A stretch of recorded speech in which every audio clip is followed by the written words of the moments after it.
सानहा सियालकोट के हवाले से हम बात कर रहे हैं। सबसे पहले हम अपने रिपोर्टर उस्मान इकबाल खान से बात करेंगे कि अभी क्या वहाँ पे पेशरफ चल रही है। उस्मान, आप हमारे साथ मौजूद हैं? जी उस्मान, सबसे पहले बताइएगा कि अभी इस वाक़े पर पेशरफ क्या चल रही है, पुलिस क्या कार्रवाई कर रही है?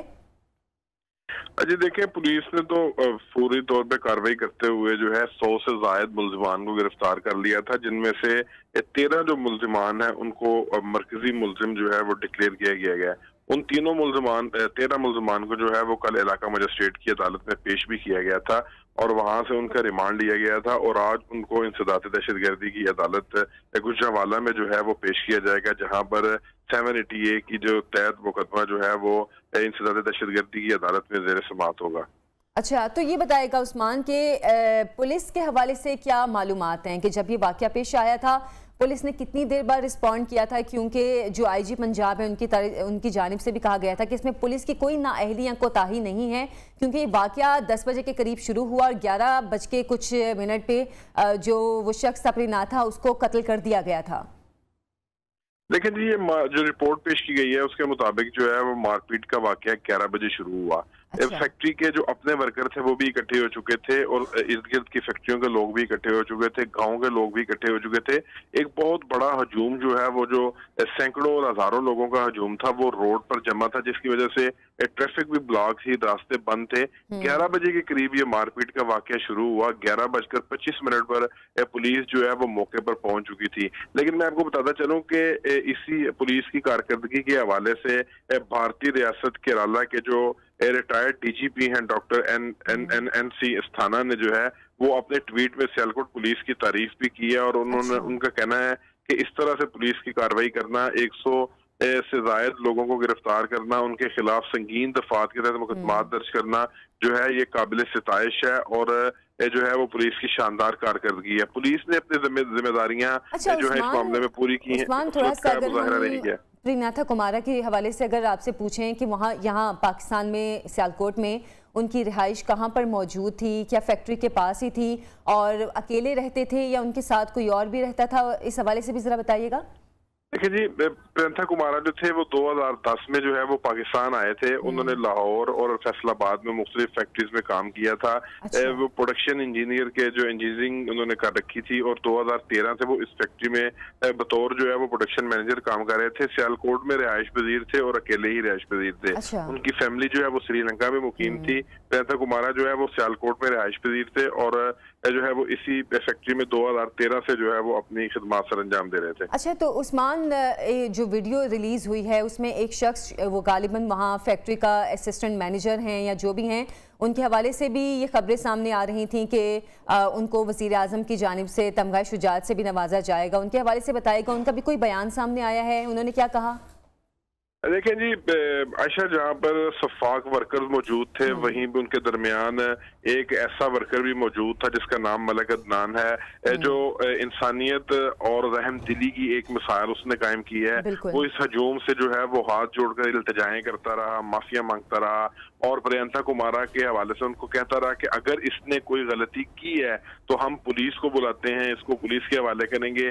और प्रियंथा कुमारा को बचाते बचाते वो खुद भी जो है वो तशद्दुद का शिकार हुआ, मगर जो है वो उसने हार ना मानी। लेकिन मुंतशिर हजूम जो है उससे प्रियंथा कुमारा को जो है वो छुड़ाकर जो है वो नीचे ले आया।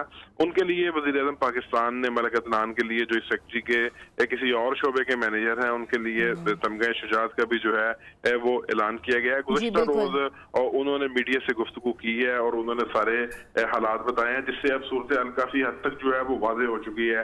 मलक अदनान का यही कहना था कि गुज़श्ता रोज जो उन्होंने मीडिया से गुफ्तगू की उसमें उन्होंने बताया कि प्रियंथा कुमारा एक ईमानदार आदमी था, मेरिट पसंद इंसान थे, जो काम के सिलसिले में जो गफलत करने वाले वर्कर्स थे उन पर सख्ती भी करते थे। और जो प्रियंथा कुमारा जो थे वो इसमें सबसे बड़ा जो बात उन्होंने कल बताई वो ये थी कि अगर कोई ऐसा पोस्टर जो फाड़ा भी अगर गया है तो उसमें ये सबसे बड़ा नुक्ता ये है कि प्रियंथा कुमारा जो है वो उर्दू लिखना पढ़ना नहीं जानते थे। वो नहीं जानते थे कि उन पोस्टर्स पे क्या लिखा है। असल में ये जो फैक्ट्री है यहाँ पर गैर मुल्की वफ्द ने जो है वो दौरा करना था, जिसके सिलसिले में फैक्ट्री में मजमूई तौर पर सफाई और वाइट वॉश का जो काम है उस सिलसिले में काम जारी था और उसी दौरान जो है ये वाकया पेश आया। ठीक है, उस नबी पाक सल्लल्लाहु अलैहि वसल्लम ने बहुत से मौक़ों पर सिर्फ मुसलमानों को मुखातिब नहीं किया, इंसानों को मुखातिब किया कि इंसान का एहतराम करो, इंसान की खिदमत करो, इंसानियत की खिदमत करो।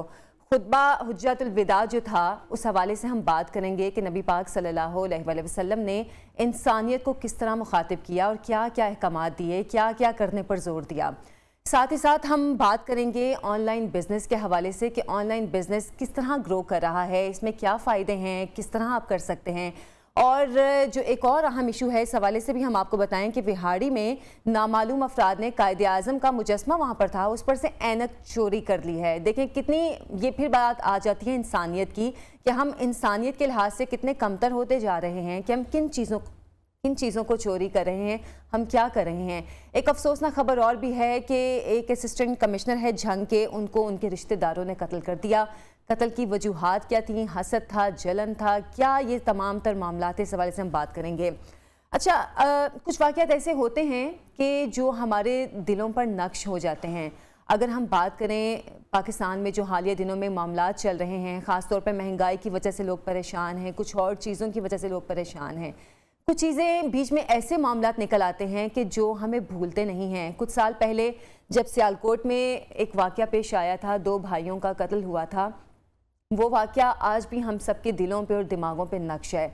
अब हालिया दिनों में जो सियालकोट में वाक़या पेश आया है वो इंसानियत को, अगर हम कहें कि इंसानियत को ज़रब लगाई गई है तो गलत नहीं होगा। इंतहाई अफसोसनाक वाक़या पेश आया है। इस हवाले से हम मालूमात भी जानने की कोशिश करेंगे, लेकिन मैं फिर बात कर रही थी खुतबा हुज्जतुल विदा के हवाले से।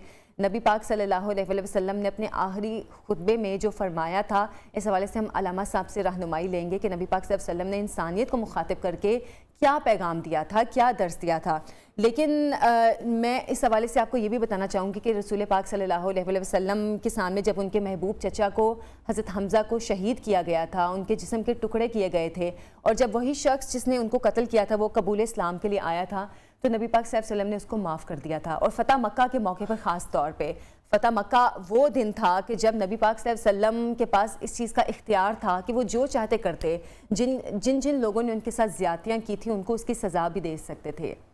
लेकिन आप सल्लल्लाहु अलैहि वसल्लम ने आम माफ़ी का ऐलान कर दिया और उन लोगों को भी माफ़ किया जिन्होंने आपके रिश्तेदारों को कत्ल किया था। ये छोटी बात नहीं है, ये हम सब लोगों को पैगाम दिया गया था नबी पाक सल्लल्लाहु अलैहि वसल्लम की तरफ से कि हम लोग क्या क्या कुछ कर सकते हैं, हम कत्ल करने वाले शख्स को भी माफ़ कर सकते हैं। अभी मैं इस हवाले से जो खुतबा हुज्जतुल विदा के हवाले से बार बार बात कर रही हूँ, रसूल पाक सल्लल्लाहु अलैहि वसल्लम का आखिरी खुतबा एहतराम इंसानियत का एक आलमी मंशूर और मुकम्मल निसाब है। इस तारीखी खुतबे में आप सल्लल्लाहु अलैहि वसल्लम ने मुसलमानों को नहीं बल्कि इंसानियत को मुखातिब फरमाया था, और जिसका मफहूम है कि तुम्हारा रब एक है, तुम्हारा बाप एक है, तुम सब आदम के औलाद और आदम अलैहिस्सलाम मिट्टी से बने थे।